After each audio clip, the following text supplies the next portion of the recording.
इंसान के साथ हो रहे अन्याय को न्याय व्यवस्था द्वारा न्याय देने की परंपरा हमेशा से चली आ रही है, लेकिन कुछ लोग होते हैं जो अपने साथ हुए अन्याय के बाद न्याय व्यवस्था पर भरोसा नहीं कर पाते। जो लोग कानून को अपने हाथ में लेकर अपना बदला खुद लेते हैं, उनकी समाज में दो तरह की छवि बन जाती है। आज की इस वीडियो के तरह हम ऐसी एक लड़की की कहानी के बारे में जानने वाले, जिसका नाम था फूलन देवी, जिसने पहले दर्द सहा, फिर हथियार उठाया, फिर लाशें बिछा दी, जो सोचने पर मजबूर कर देती है कि उसके बारे में कैसी राय बनाना उचित होगा। कुछ लोगों के लिए फूलन देवी सच में देवी थी, तो कुछ लोगों के लिए आज भी वह एक कुख्यात डकैत है और कई लोगों की हत्यारण है। फूलन देवी, जिसने पहले दर्द सहा, फिर हथियार उठाया और लाशें बिछा दी। कोई आम राय बनाने से पहले आइए उनके जीवन के पहलुओं को टटोलने की कोशिश करते हैं।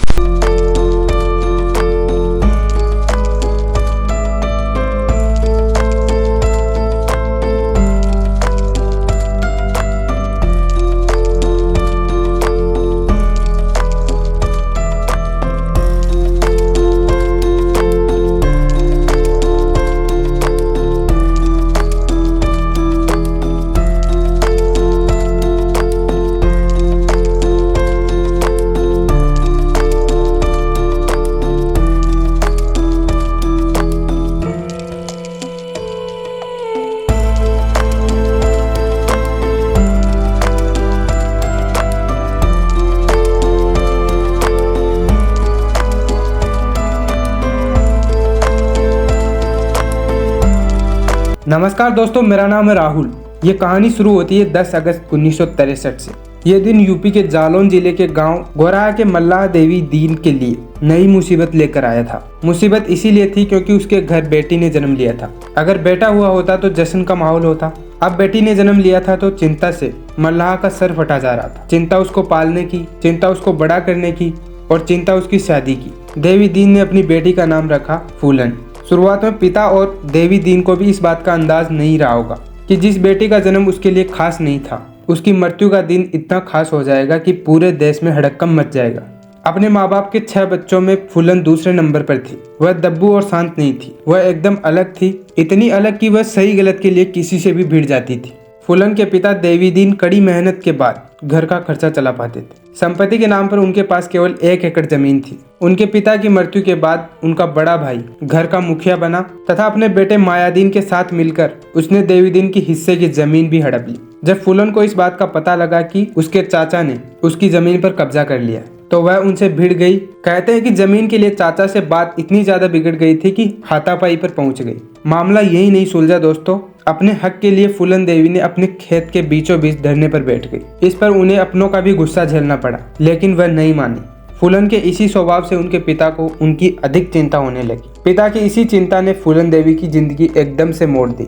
महज 11 साल की उम्र में उनके पिता ने उनका विवाह एक अधेड़ व्यक्ति के साथ तय कर दिया। शुरुआत में फूलन ने इसका विरोध किया, फिर अपनी नियति मानकर इसे स्वीकार कर लिया। फूलन के पिता ने उसके अच्छे भविष्य को लेकर यह कठोर फैसला लिया था, किंतु सही मायने में उन्होंने फूलन को जलती हुई आग में तपने के लिए छोड़ दिया था। फूलन के ससुराल वाले ठीक नहीं थे, उसके पति का भी उसके प्रति ठीक व्यवहार नहीं था। जल्दी ये सब फूलन की बर्दाश्त से बाहर हो गया और वह भागकर अपने घर लौट आई। उसे उम्मीद थी कि उसके अपने लोग उसकी मदद करेंगे, लेकिन दोस्तों हुआ उल्टा ही। फूलन मासूम थी, लेकिन उसके दुश्मन बहुत शातिर थे। उसके चचेरे भाई ने इस मौके का फायदा उठाकर एक झूठे आरोप में उसे जेल भिजवा दिया। वहां भी उसे शारीरिक शोषण झेलना पड़ा।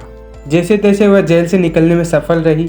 किसी तरह उसका जीवन स्थिर हो जाए, इसके लिए पिता ने कोशिश करके उसे दोबारा उसके पति के घर भेज दिया, किंतु उनका व्यवहार फूलन के प्रति नहीं बदला और उसे मजबूरन दोबारा ससुराल को छोड़ना पड़ा। परिस्थितियों से तंग आकर फूलन एक ऐसे रास्ते पर निकल पड़ी जहाँ से वापस आना संभव नहीं था। 20 साल की उम्र में फूलन को अगवा कर उसका बलात्कार किया गया। इससे पहले शादी के नाम पर भी वो कई साल से इसी पीड़ा को झेलती आ रही थी। पुलिस की मदद लेने का अंजाम वह पहले ही भुगत चुकी थी, तो इस बार उसने हथियार उठाने का फैसला लिया। वह 20 साल की उम्र में अपने एक रिश्तेदार की मदद से डाकुओं के गिरोह में शामिल हो गई। हथियार उठाने के बाद सबसे पहले फूलन देवी अपने पति के गांव पहुंची, जहां उसने उसे घर से बाहर निकालकर लोगों की भीड़ के सामने चाकू मार दिया और सड़क के किनारे अधमरे हालत में छोड़कर चली गई। जाते जाते फूलन ने ये ऐलान भी कर दिया कि आज के बाद कोई भी बुढ़ा किसी जवान लड़की से शादी नहीं करेगा। हथियार उठा लेने भर से फूलन की परिस्थितियां नहीं बदली थी। जिस गिरोह में वो शामिल हुई थी, उस गिरोह में भी उसे कई प्रकार की विकट परिस्थितियों का सामना करना पड़ा था। गिरोह के सरदार बाबू गुजर का दिल फूलन देवी पर आ गया था। यह बस उसकी शारीरिक भूख थी जिसे मिटाने के लिए वह लगातार कोशिश करता रहा। पहले उसने फूलन को बहलाने की कोशिश की, वह कामयाब नहीं हुआ तो एक दिन उसने फूलन के साथ जबरदस्ती की। यहाँ पर एंट्री होती है दोस्तों विक्रम मल्लाह की, जिसका स्थान गिरोह में बाबू गुजर के बाद आता था। उसने इसका विरोध किया, बावजूद इसके सरदार नहीं माना और फूलन के साथ जबरदस्ती की और बाद में विक्रम ने बाबू की हत्या कर दी। बाबू गुजर की हत्या के बाद अगली सुबह विक्रम मल्लाह ने खुद को गिरोह का सरदार घोषित कर दिया। इनके गिरोह में जेल से भागे 2 भाई श्री राम तथा लाला राम शामिल हुए, जिसके कारण गिरोह में फूट पड़ गई। बाद में उन्होंने विक्रम मल्लाह को भी मार दिया और फूलन को बंदी बनाकर अपने गांव बहमई ले आए। यहाँ फूलन को एक कमरे में भूखे प्यासे बंद कर दिया। बहमई में फूलन को जो घाव मिला वो उसके लिए अब तक का सबसे गहरा घाव बन गया।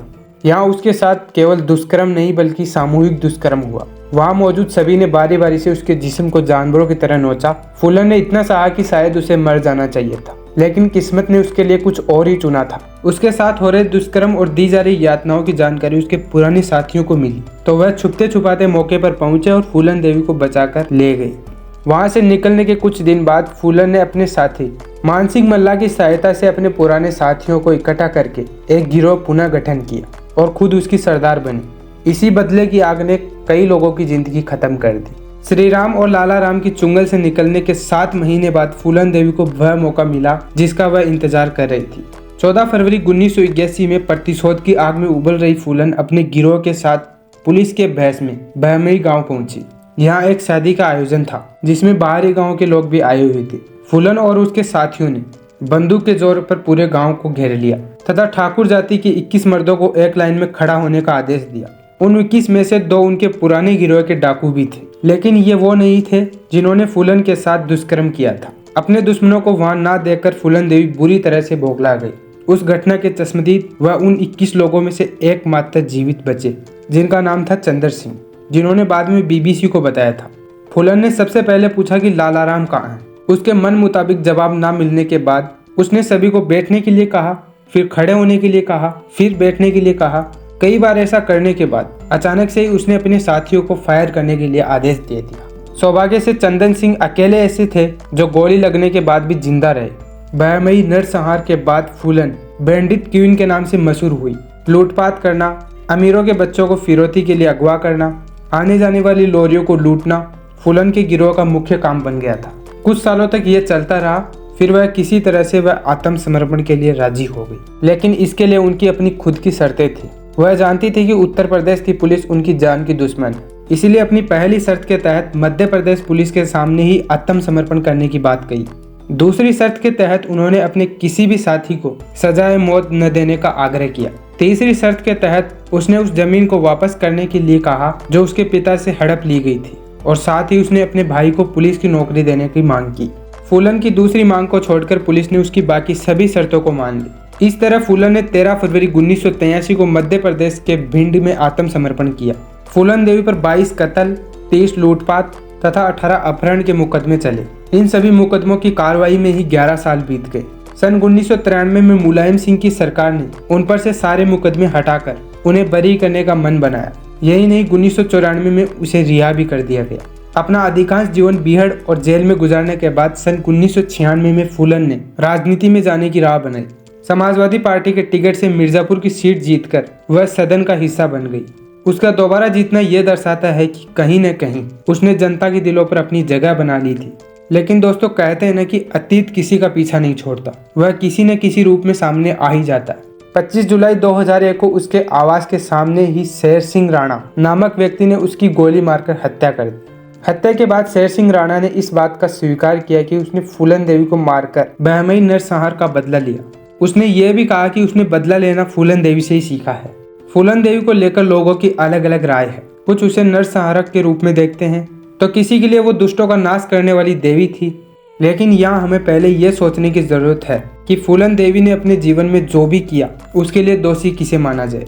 उसके पिता को जिसने छोटी सी उम्र में उसे एक अधेड़ के पल्ले बांध दिया, उस पुरुष का जिसने एक बच्ची पर दया नहीं की, उन दरिंदों को जिसने फूलन को लगातार नोचा, उस प्रशासन को जो फूलन को न्याय दिलाने में असमर्थ रहा, या फिर खुद फूलन को। इसका जवाब दोस्तों आपको नीचे कमेंट में बताना है। तो आप नीचे कमेंट करके बताएं कि फूलन ने सही किया या गलत किया। तो उम्मीद करते हैं दोस्तों आज का वीडियो आपको पसंद आया होगा। ऐसे ही मोर इंटरेस्टिंग वीडियोज़ के लिए नीचे में सब्सक्राइब कर लीजिए और ऐसे ही किसी और इंटरेस्टिंग वीडियो के साथ में मिलते हैं दोस्तों। तब तक के लिए जय हिंद दोस्तों।